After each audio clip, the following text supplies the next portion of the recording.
Hi friends, I hope everybody is doing great. I think I'm a little bit under the weather. I hope I don't have the thing that you can't say the word even on camera today, because then they scrutinize your content and think you have it and you're against the thing, which I'm not, which I did 2 times, whatever. So please excuse me if I'm a little bit lackluster today. I wanted to talk today about gratitude and how it is such a rare commodity in today's life. In fact, if it would be on the NASDAQ, it would be $1 billion a share, because nobody today really knows how to say thank you. I remember many years ago when I was dating somebody and he criticized me and he's like, why do you have to be so grateful? So, my personality is when somebody does something for me, I'm like, oh, thank you, thank you, thank you. And, it's like, isn't one thank you enough? All they did was bring you sweet and low. But for me, I feel like I'm never thankful enough. I'm grateful. You did something for me. And what does it cost? Really, what does it cost? Somebody does something nice for you. How hard is it to say thank you? Except that today it's really, really hard. Because it does 2 things. It makes you feel like you owe them something. Not just, let's say, the waiter, but just somebody in your life a little bit closer. They did something for you and it's like, oh, thank you really so much. You can't bring yourself. You can't do it. You can't. It kills you. Because it makes them feel too good that they did it for you. They had the power. And the second half of it makes us feel so bad. Why were they the ones who were in the power to do it to begin with? I'm the smart one. I'm the rich one. I'm the good-looking one. Why wasn't I empowered to do it? Why did I need their help? So it makes us look at ourselves. Thank you is not light, it's heavy. But that's what life is all about. Thank you.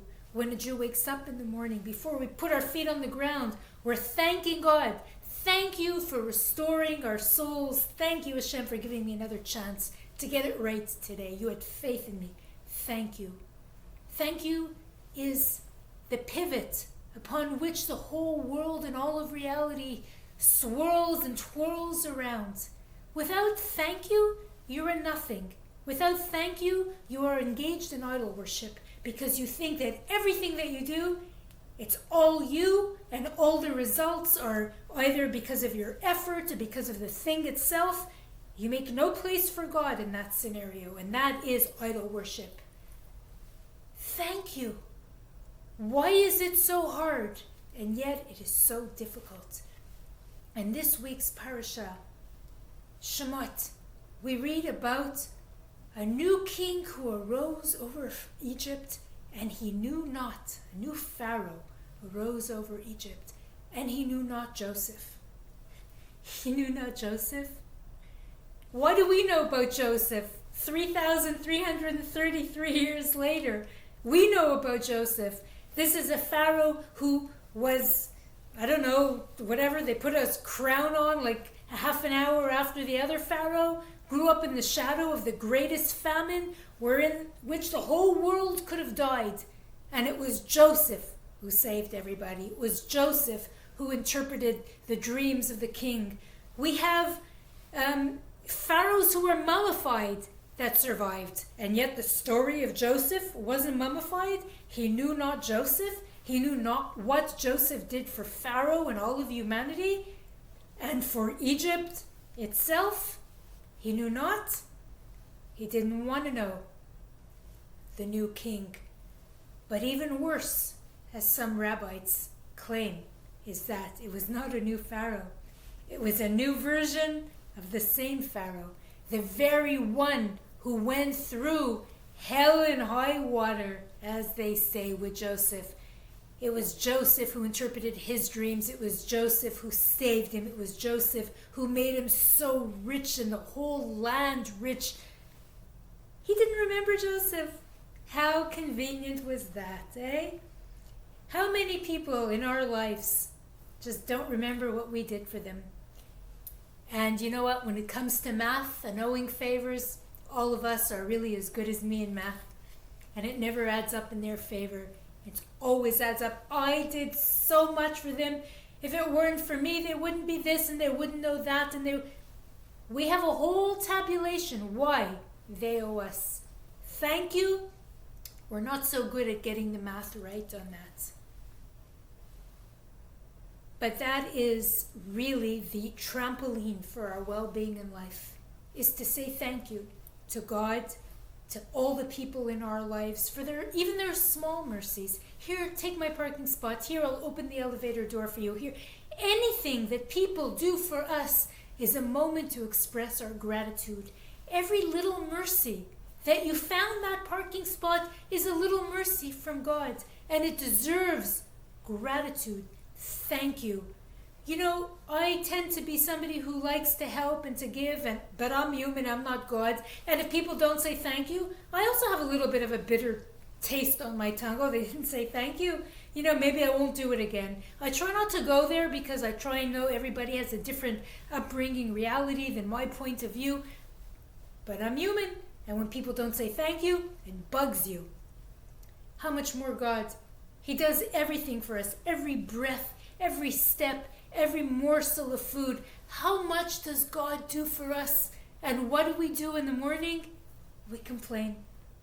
You know, my mother was not religious, but I realize now she was more religious than a lot of people I know.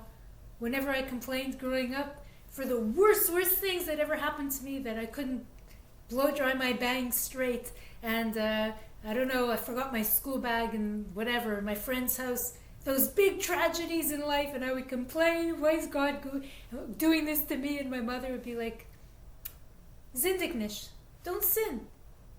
Count your blessings. Like whatever my complaint was. I didn't realize how religious she was. Because if we would wake up in the morning and count our blessings and say thank you to Hashem, we would really have no time within a 24-hour day to complain. Really, start your day. Start your day. Thank you. Thank you I could see. Thank you I can go to the bathroom. Thank you I can eat. Thank you I can swallow. Thank you I can breathe. Take a tour to the emergency room one day. I remember when my mother got sick with her stroke and people were dying all over in ICU. I was sleeping there for a month. How grateful we should be for every single moment in our life where we're in command of the situation, of the breath, of the movement, of the arm, of the eye, of the mouth, of anything. We owe so much thank you, but we're only here as collectors, all of us. It's like we're part of the Russian mob. Hey, this is what you owe me, except with a Russian accent. We're here collecting. Instead of understanding, we're here to say thank you. And never mind to those who did nice things for us, because we do owe them. Don't be like a Pharaoh that you forgot a Joseph. Be like a Moses, that when God told him to hit the waters and make blood, he didn't want to do it because it was the water that saved Moses. So to the Nile, to the water, Moses is grateful, but us, for people who helped us, who gave us $1, who gave us a time of day, who gave us an advice, who gave us anything, be grateful. We want to begrudge them a thank you because we know the price is heavy, more in pride than anything else. Thank you. Be like Moses. Who's your role model? Pharaoh, who was wiped out, or Moses? Till today, we speak in his name. Every religion is taking the best of everything in this world and elevating it through the word of Moses. Moses who? Moses who had like the gift of the gab like Clinton and Obama? No. Moses who had a stutter, who couldn't speak properly, who was a begrudging prophet. He didn't want to take the job. He didn't want to do it. He told God, I can't speak properly. Give the job to somebody else. But he's our role model. Because it wasn't a word that was manufactured sweet and nice and delivered, clean cut, that had the whole PR firm approving before it was delivered. Moses, from the heart, from God's neshama, from God's soul, from God's essence, into Moses, delivered out to us the word of Moses. He should be our role model. And what was that role model? Thank you. Everything was a thank you. When God wanted to have a war with Midian, Moses too was not put at the front of the task he didn't want to be, because Midian saved him also in a time of need. Gratefulness. Everything in our life we have to be grateful for. Funny thing in Judaism, because we have to learn not only from the Moses, but from everything in life. The Torah and the Talmud, they teach us, let everything be your role model.